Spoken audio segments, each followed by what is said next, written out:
Hoy vamos a presentarles el podcast titulado José María Arguedas y la obra El Sexto.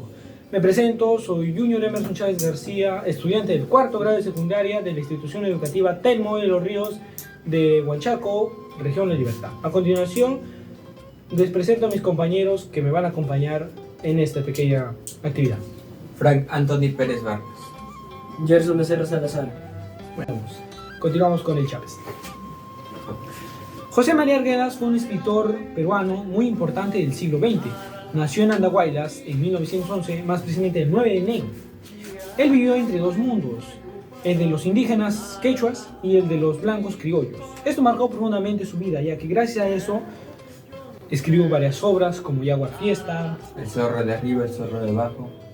Al vivir entre estos dos mundos fue muy crucial para su desarrollo como profesor. Él fue antropólogo, maestro, traductor y narrador. Desde pequeño sufrió maltrato por parte de su madrastra y su hermano, ya que su madrastra lo maltrataba emocional y físicamente. Lo mandó a vivir con los indígenas y es donde ahí halló consuelo, donde él más se identificó con los indígenas, cómo ellos vivían.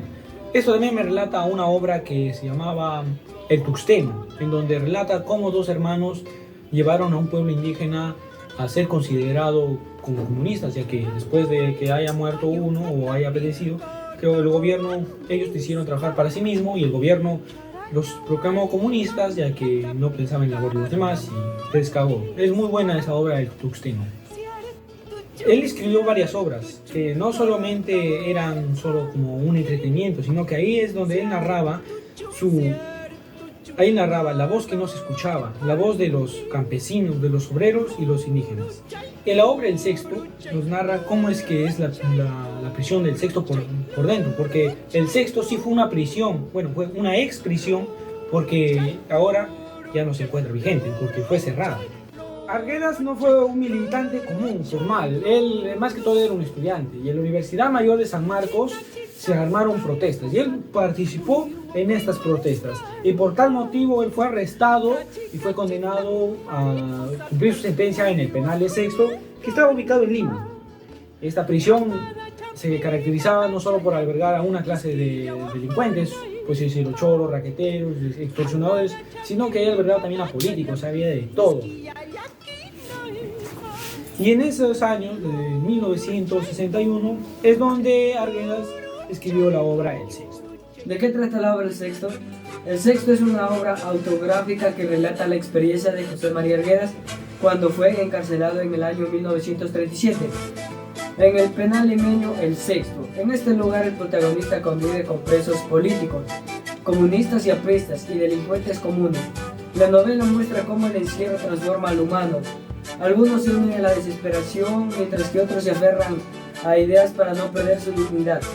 La historia no es solo una denuncia de los abuelos en las cárceles, sino también un retrato humano, social y político del Perú de esos años.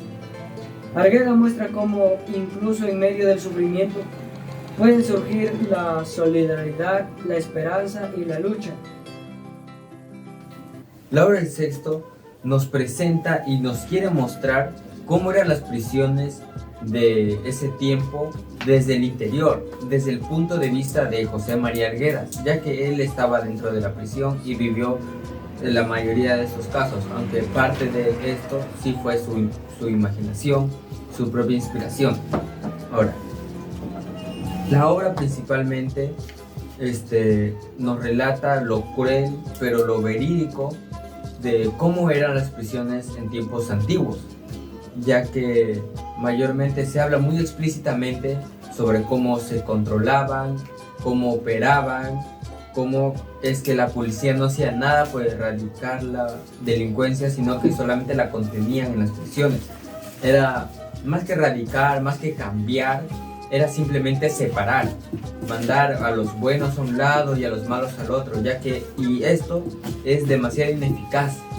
Visto desde un punto más crítico, la obra de El Sexto es una obra un poco real, un poco ilusa, por así decirlo, ya que la mayoría de gente al leer esta obra, la mayoría pensaría que es una obra muy exagerada, no tomaría en cuenta que es lo que se dice en la obra, en su mayoría es cierto.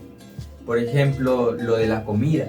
En muchas prisiones ya sea porque hay demasiados presos o porque simplemente al gobierno no les importa, le mandan cualquier cosa.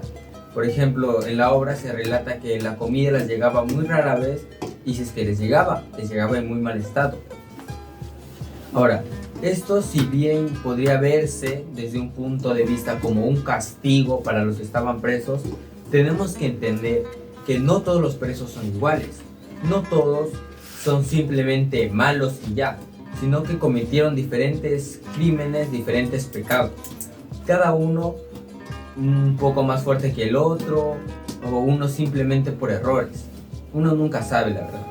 Pero bueno, la mayoría de los políticos se centran en encarcelar a la gente, más no en su estado de encarcelamiento.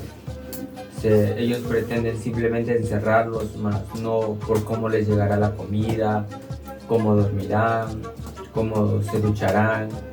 Y aunque puede ser un poco más duro que, por ejemplo, los torturen, por así decirlo, ya sea con... No, o sea, me refiero a que una tortura, pero en forma de que las comodidades se les retiren. Porque uno como prisionero tampoco, o bueno, como alguien que está velando por los prisioneros, tampoco va a pedir que les den comida de lujo. No, Pero al menos nutritiva tiene que ser, no importa si es rica, pero tiene que ser nutritiva, o tienen que tener agua disponible, aunque sea la mínima cantidad para cada uno, pero que no falte.